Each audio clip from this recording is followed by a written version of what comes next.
महाशिवरात्रि की 4 कथाएं जिनकी प्रेरणा से हमें उत्साह मिलता है। कहानी 1, शिव और बैलगाड़ी। सतगुरु। यह कुछ 300 साल पहले की बात है।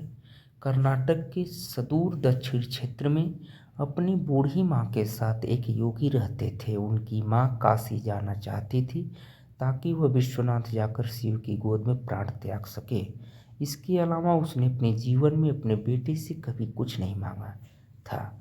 उसने कहा, मुझे काशी ले चलो, मैं बूढ़ी हो रही हूँ, मैं वहीं जाके मरना चाहती हूँ।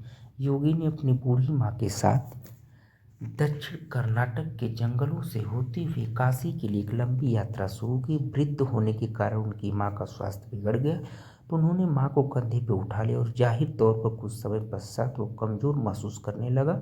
उसके पास शिव से याचना करने के बजाय और कोई चारा नहीं बचा। उन्होंने याचना की, हे शिव, मुझे मेरे इस प्रयास में विफल मत होने देना। बस यही एक चीज़ है जो मेरी माँ ने मुझसे मांगा है। कृपया मुझे इसे पूरा करने दें। मैं इन्हें काशी ले जाना चाहता हूँ। हम वहाँ सिर्फ आप ही के लिए आ रहे हैं। कृपया मुझे ताकत दें।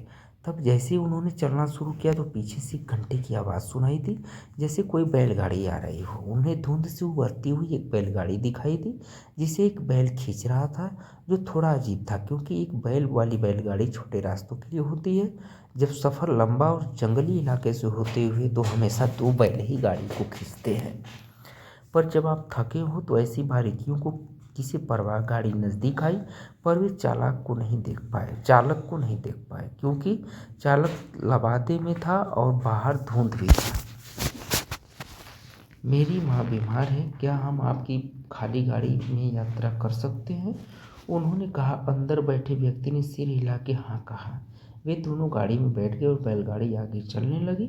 कुछ समय बाद योगी का ध्यान इस ओर गया कि जंगली रास्ता होने के बावजूद भी बैलगाड़ी बहुत आसानी से आगे बढ़ रही थी। तब उन्होंने नीचे देखा और पाया कि पहिए घूम नहीं रहे हैं, वे रुके हुए थे, पर गाड़ी आगे बढ़ रही थी। तब उन्होंने बैल की तरफ देखा और पाया कि बैल बैठा हुआ था, पर बैलगाड़ी चल रही थी। तब उन्होंने चालक की ओर देखा और पाया कि वहाँ सिर्फ लबादा ही था। उसने अपनी माँ की ओर देखा। माँ ने कहा, अरे पागल, हम पहुँच गए, अब कहीं और जाने की ज़रूरत नहीं है, यही वो जगह है, अब मुझे जाने दो। इतना कह के माँ ने शरीर छोड़ दिया। बैलगाड़ी और चालक सब विलीन हो गए। योगी अपने गांव लौट आया। लोगों ने सोचा, यह इतनी जल्दी लौट आया है, ये अवश्य ही अपनी माँ को कहीं छोड़ के आया है। यह उसे काशी नहीं ले गया। उन्होंने उससे पूछा, तुम अपनी माँ को कहाँ छोड़ा है? उसने उत्तर दिया, हमें वहाँ जाना नहीं पड़ा, शिव खुद आए थे हमारे लिए। क्या बकवास है, उन्होंने कहा। योगी ने उत्तर दिया, मुझे फर्क नहीं पड़ता कि आप क्या सोचते हैं, वे आए थे हमारे लिए और यही सच है। मेरा जीवन ज्योतिर्मय हो गया है, यह मैं अपने अंतर में जानता हूँ। अगर आप नहीं जानते तो यह आप जाने। तब उन्होंने पूछा, ठीक है, हमें कुछ ऐसा दिखाओ कि हम माने कि तुमने सच में शिव को देखा है और वे सच में तुम्हारे लिए आए थे।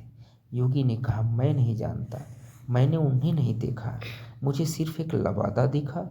वहाँ कोई चेहरा नहीं था, वहाँ कुछ नहीं था, वह खाली था। अचानक सबने देखा कि वह खुद वहाँ नहीं थे, सिर्फ उनके कपड़े ही दिखाई पड़ रहे थे। वे दक्षिण भारत के महान संत बने। जहाँ भी वह जाते, लोग उन्हें बिना चेहरे वाले योगी के रूप में लोग जानते थे। कहानी 2, मल्ला, एक शिव भक्त और एक चोर की कहानी। सतगुरु, मैं आपको एक ऐसे योगी के बारे में बता रहा हूँ जो उस जगह के काफ़ी करीब रहे जहाँ मेरा जन्म हुआ था। मैंने उनके बारे में सुना था और उसने घटना के बारे में भी जो वहाँ हुई थी। परिवावस्था में मैंने इस ओर ज़्यादा ध्यान नहीं दिया। उसने मुझे काफ़ी प्रेरित किया, पर मैंने उस समय इसे अधिक महत्व नहीं दिया। वर्तमान में नंजनगुड़ के नाम से प्रसिद्ध शहर की सीमा पर मैसूर से करीब 16 किलोमीटर दूर तक योगी रहते थे। उनका नाम था मल्ला। वे किसी परंपरा से संबंध नहीं रखते थे और ना ही उन्हें कोई पूजा पाठ की औपचारिक विधि ज्ञात थी, परंतु बचपन से ही जब भी वे अपनी आंखें बंद करते थे तो उन्हें शिव की तस्वीर दिखाई देती। शायद योगी शब्द उनके लिए काफ़ी नहीं है। उनके जैसे लाखों हैं, वे शिव के कैदी हैं, उनके पास कोई विकल्प भी नहीं है। शायद मैं भी उन्हीं के जाल में फंसा हुआ हूँ। हम उनकी तलाश नहीं करते, अभिमान के कारण शायद किसी की भी तलाश नहीं करते, पर उनके जाल में फंस अवश्य जाते हैं। शिव एक शिकारी थे, वे सिर्फ जानवरों को ही अपने जाल में नहीं फंसाते थे, अपितु इंसानों को भी अपने जाल में फंसा लेते थे। यह उन्हीं में से एक और था। मल्ला शिव के सिवा और कुछ नहीं जानता था। उसने कोई विशेष कौशल भी अर्जित नहीं किया था और वह जंगली इंसान बन गया था। यह तो उसे कभी विचार ही नहीं आया कि किसी को भी रोककर उससे अपनी ज़रूरत के लिए कुछ भी छीन लेना गलत भी हो सकता है। तो वो ऐसा ही करता था और एक डाकू के रूप में प्रसिद्ध हो गया था। वह जंगल के उस रास्ते का नियमित डाकू बन गया जिसे लोग सामान्य तौर पर इस्तेमाल करते थे। वह रास्ता जहाँ वो राहदारी वसूलता था, उस जगह का नाम पड़ा कल्लाड़ मुलाई, जिसका मतलब है चोर का कोना। शुरू में लोगों ने उसे धिक्कारा, पर साल के अंत में लोगों से इकट्ठा किए गए पैसे को महाशिवरात्रि मनाने में खर्च कर देता था। वह एक बड़ा भोज आयोजित करता। कुछ सालों बाद लोगों ने उसे एक महान योगी के रूप में पहचाना और स्वेच्छा से योगदान करने लगे, और जो ऐसा ना करते उन्हें योगदान देने के लिए प्रोत्साहित करने का भी उसे कोई पछतावा नहीं था। कुछ सालों बाद दो योगी जो आपस में भाई थे, इस रास्ते से गुजर रहे थे। उन्होंने इस आदमी को देखा तो डाकू तो था पर एक महान योगी भी था। उन्होंने कहा, तुम्हारा भक्ति भाव अद्भुत है, पर तुम्हारे तौर तरीकों से लोगों को कष्ट होता है। उसने कहा, मैं यह शिव के लिए करता हूँ, इसमें दिक्कत क्या है? उन्होंने समझाया, अपने साथ अलग ले गए और कुछ पद्धतियों से गुजारा और उस स्थान का नाम कल्लाड़ मुलाई से बदलकर मल्लाड़ मुलाई रख दिया। आज भी यह स्थान मल्लाड़ मुलाई के नाम से भी जाना जाता है, और जो महाशिवरात्रि वो मनाते थे वो आज एक विशाल संस्थान के रूप में विकसित हो गया है। डकैती छोड़ के इन योगियों के साथ बैठने के करीब 1.5 साल बाद ही उन्होंने महासमाधि प्राप्त कर ली।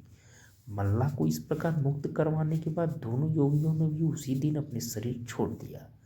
कबिनी नदी के किनारे इन लोगों के लिए एक खूबसूरत तीर्थ स्थान निर्मित है, जिसे आज भी मल्लाड़ मुलाई के नाम से जाना जाता है। कहानी 3।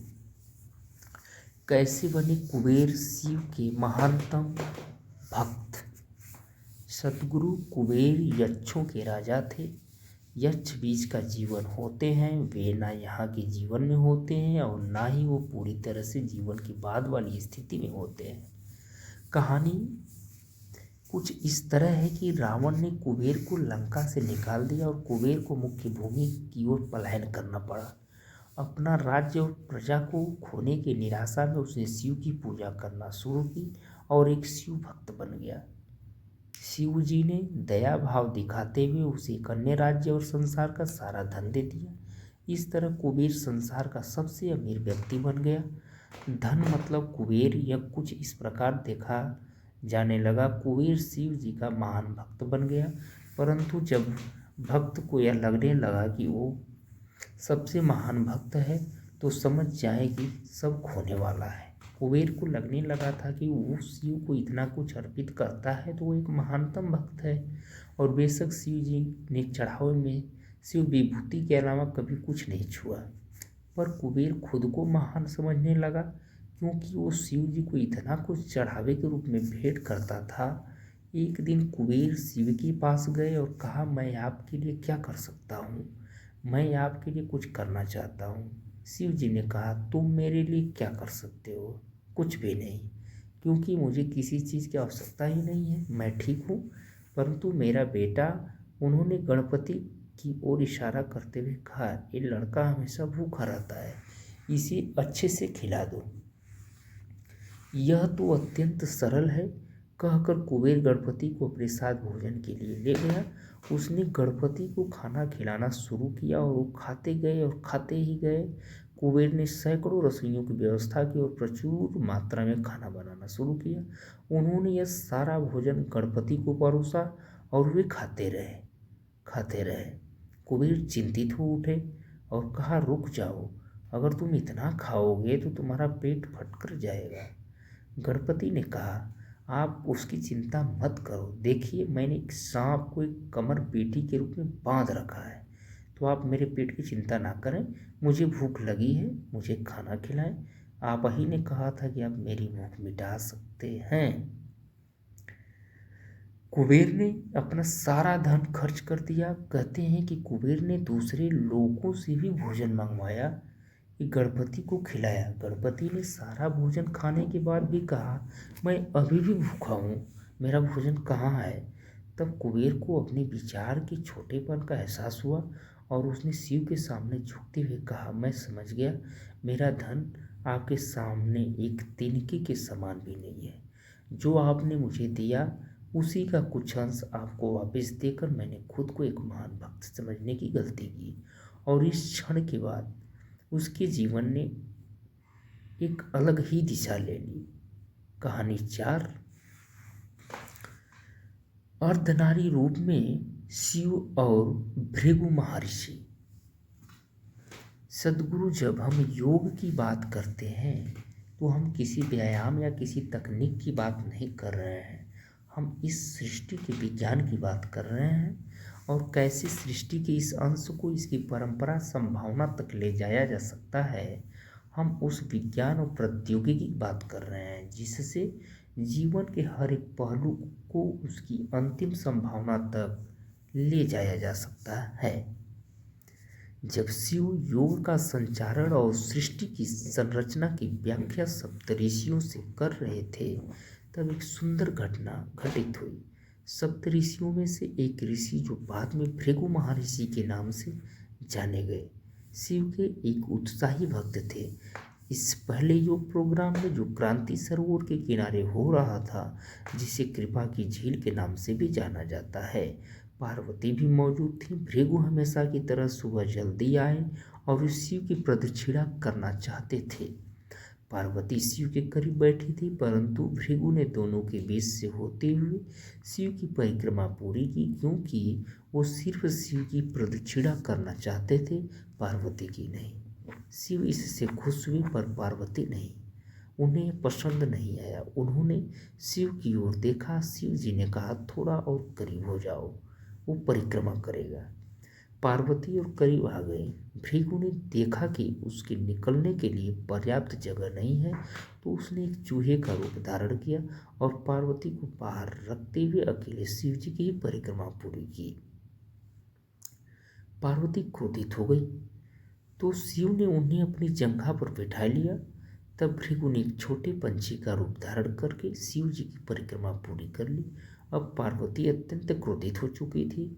शिव जी ने पार्वती को खींचकर खुद में मिला लिया और उन्हें खुद का हिस्सा बना लिया, जिससे उनका आधा हिस्सा शिव बन गया और आधा हिस्सा पार्वती। वे अर्धनारीश्वर बन गए।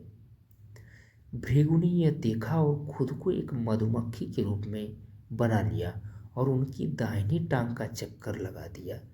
भृगु का बचकाना भक्ति भाव देखकर शिव जी खुश तो हुए, पर साथ ही वे नहीं चाहते थे कि भृगु अपनी भक्ति में इतना खो जाए कि वो प्रकृति के परम स्वभाव को ही समझ न पाए। तो वे सिंहासन पर बैठ गए।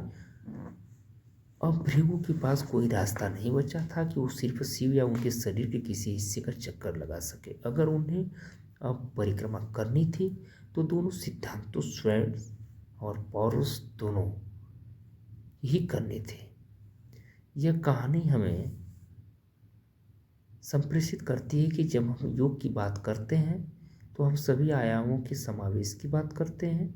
यह कोई व्यायाम या प्रक्रिया नहीं है जिससे आप सेहतमंद होते हैं। यह मानव जाति के परम कल्याण के बारे में है, जिसमें जीवन का कोई भी पहलू बाहर नहीं रखा जा सकता है। यह ऐसे आयाम को छूने के बारे में है जो सारे आयामों से परे है। यह एक ऐसे तंत्र के बारे में है जिससे आप अपने पहले से मौजूद तंत्र जैसे शरीर, मन, भावनाएं और ऊर्जा को परमात्मा तक जाने वाली सीढ़ी के रूप में इस्तेमाल कर सकेंगे। यह एक ऐसी पद्धति है जिससे आप अपनी परम प्रकृति के लिए स्वयं को पहले कदम के रूप में तैयार कर सकते हैं। तो दोस्तों, ऐसी ही कहानी प्राप्त करने के लिए मेरे चैनल्स को सब्सक्राइब करें, लाइक करें। धन्यवाद।